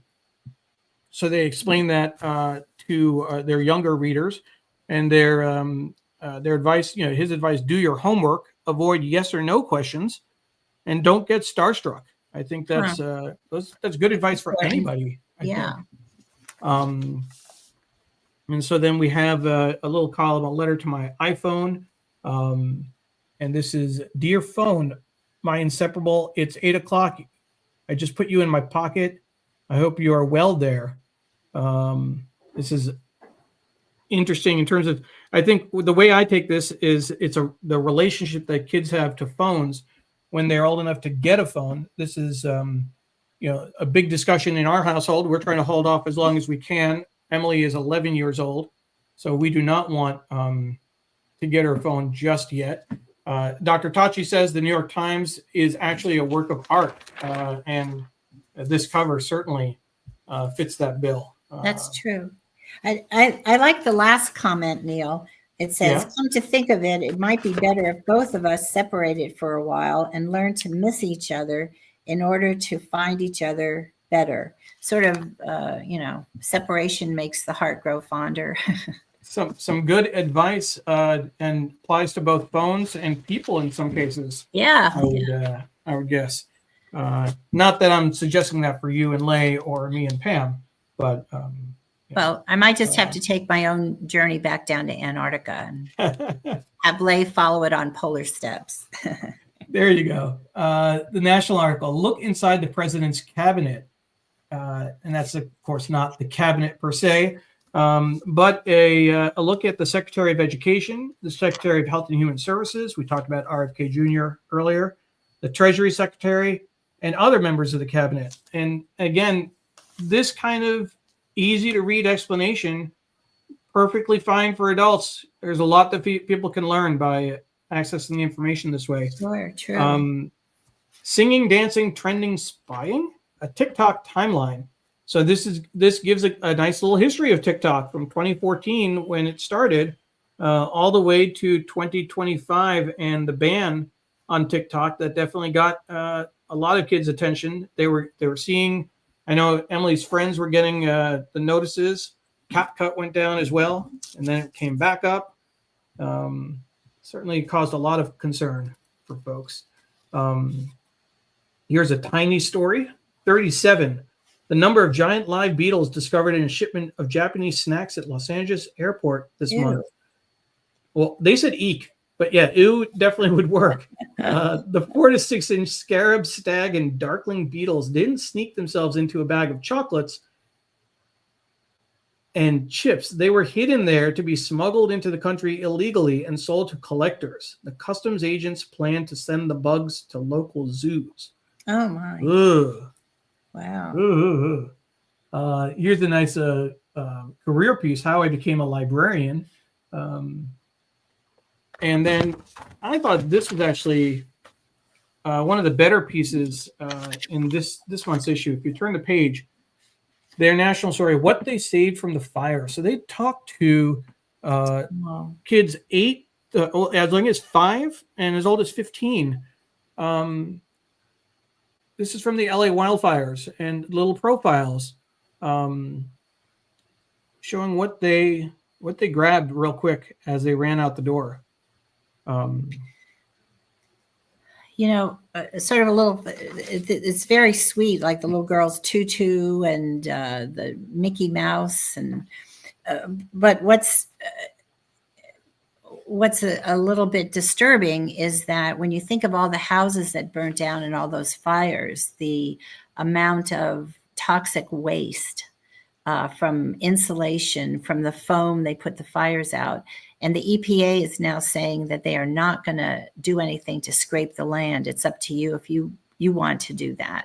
Yeah. There's also people trying to study how it's impacting the environment underseas. All that ran off into the ocean. So these kids, it's really a good piece here. What they thought was important. Absolutely. Kudos to the kid that brought his sneakers. I really needed those. Well, and he may be a sneakerhead. We don't know. That might be, their kids. Some kids are really focused on their sneakers. I want to get in this comment from Kaveri that loved today's show. Thanks for Neil and Deborah for taking us on a very interesting journey. Thank you, Kaveri. Appreciate that. And we're doing a little bit more, looking at the New York Times for kids. For just a few more minutes. It's kind of a bonus section that we do once a month for this print-only special section. As a reminder, you can get the PDF from our website until noon Eastern time today, noon Eastern time. This science article, How Wildland Firefighters Tame the Blaze. So a good follow-up piece on the LA wildfires. And then Houston, we have a problem, space junk. And it's something obviously we've heard about before, but it's good to see it explained. Oh, wow. Kids. Now, the centerfold is really something to behold. Wow, this is amazing.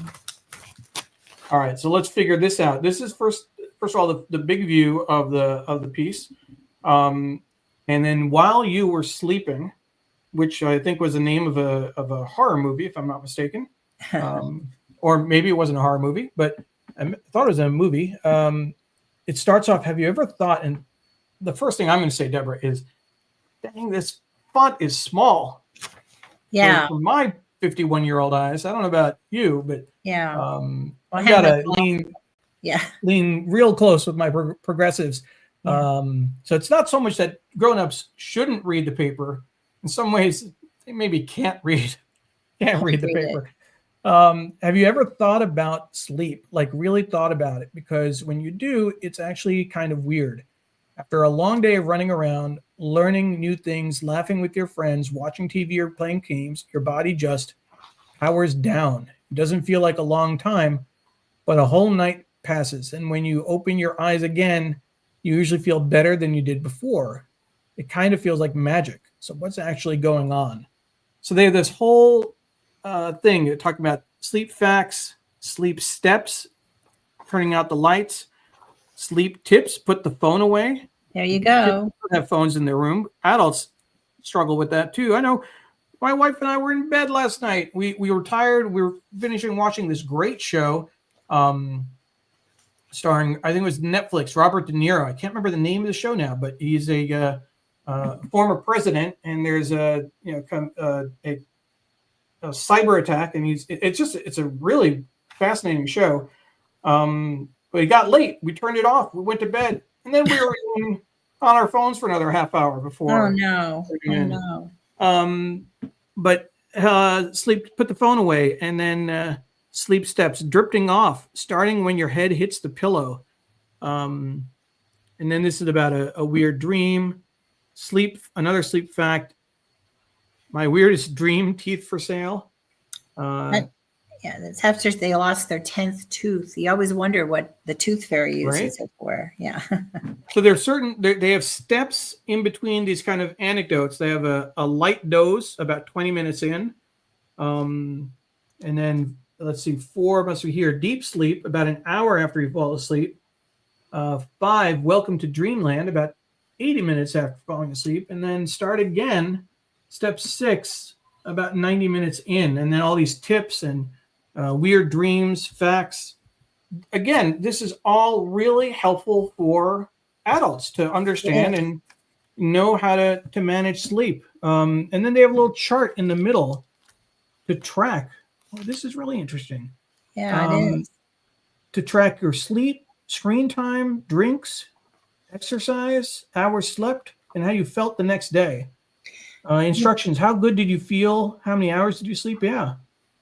You can't quite tell, from the graphic, but if you get that PDF, you can get just to that circle. That's an interesting chart to fill out.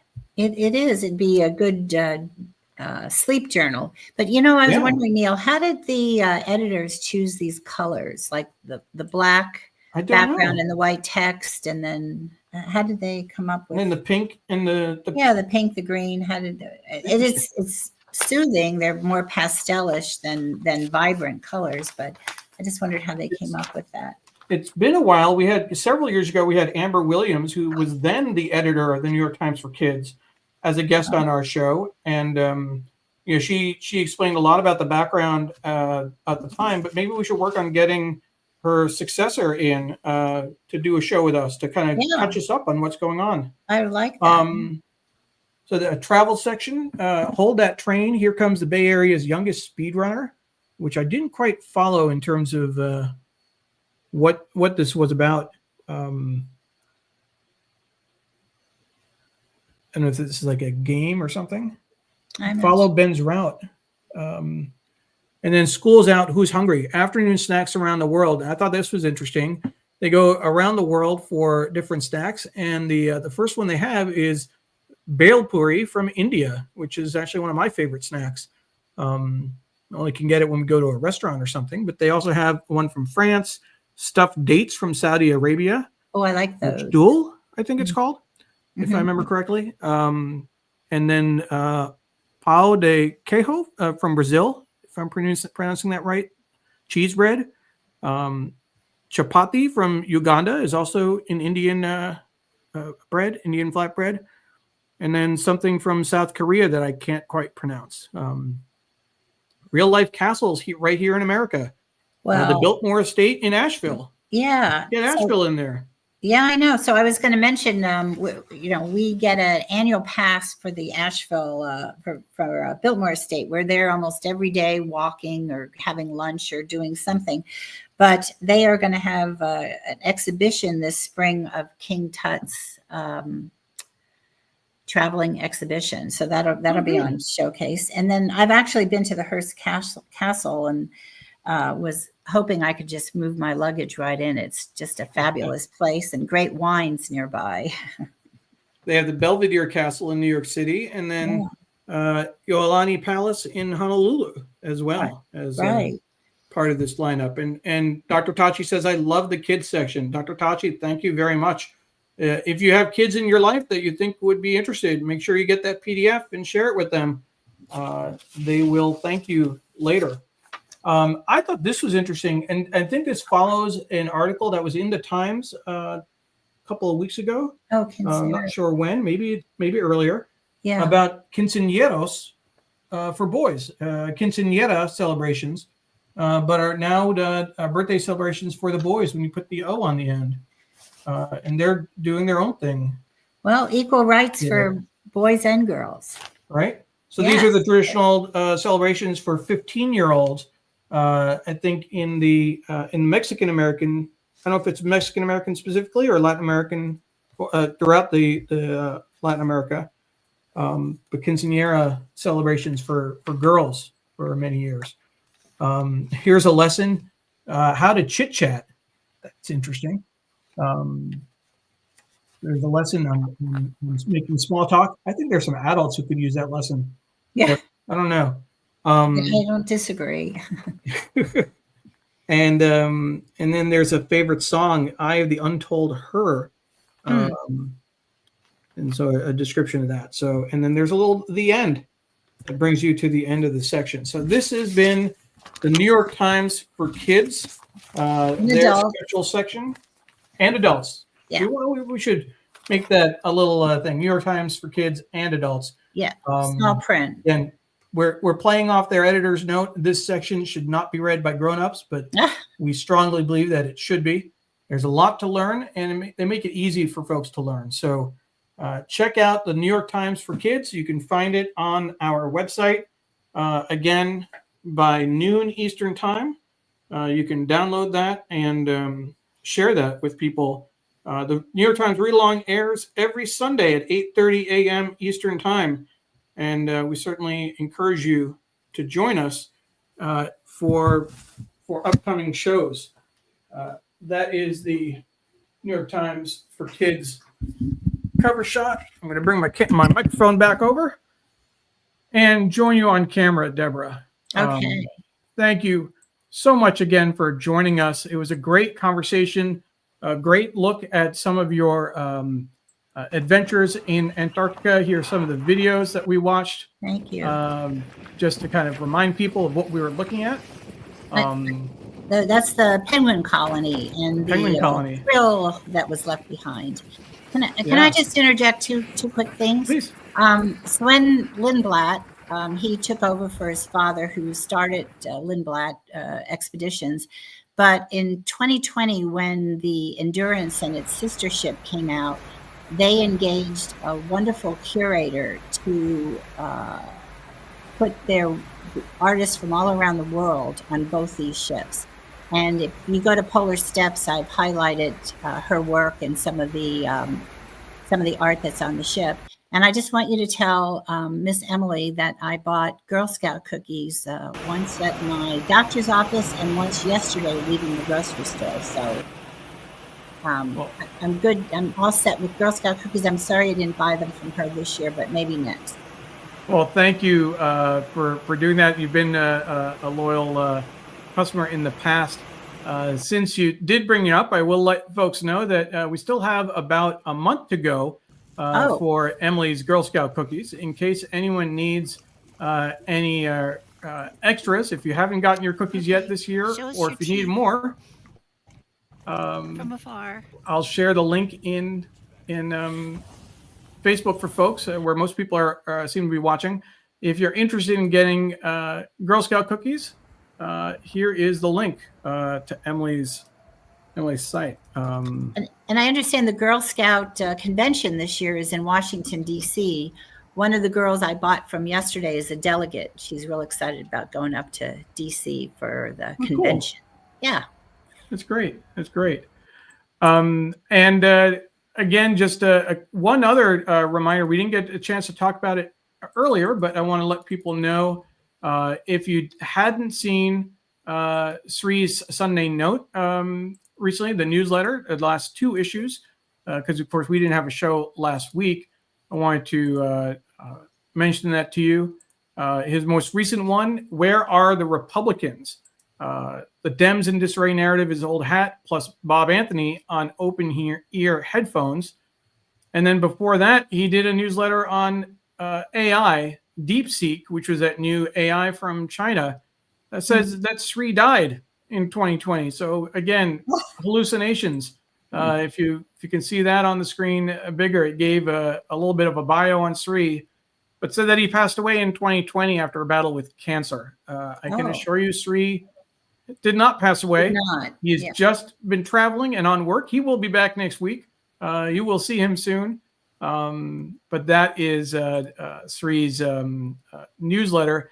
If you are interested in getting the newsletter, go to sreenet.substack.com. I'm going to get the, there we go. It's sreenet.substack.com, sreenet.substack.com, and you can get Sree's newsletter there. Right. And I'll just put that in the chat for folks so they can download it.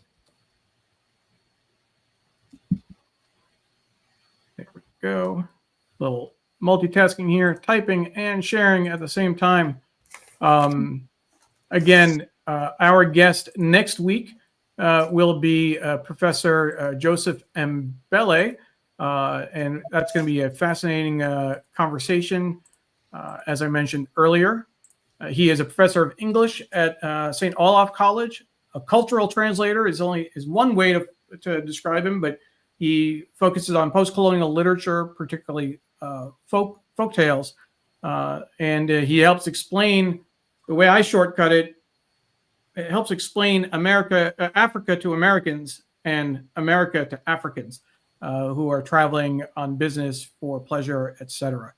So you don't want to miss that. And then again, Shining Light on Shadows, a candid conversation about mental health. We will be doing another show about EMDR. Dawn will be sharing her experience with EMDR, which is eye movement desensitization and reprocessing, a psychotherapy that helps people process traumatic memories and heal from trauma. So we encourage you to join us for that as well. Thursday, 7 p.m. Eastern time. Deborah, thank you so much. I'm going to end with my favorite picture from the pictures you sent us. It's the one of the penguins on the with the folks in the background. Particularly like the contrast between the white bodies. You get the yellow from the neck, but the red from the jackets. Just really well done. Oh, thank you. Thanks. It's been a pleasure. I really enjoyed it. Great. Happy to Thank you share. for joining us. Yes. And we look forward to seeing everyone next Sunday. Thank you. We'll be Take care. there. Bye-bye. Bye-bye.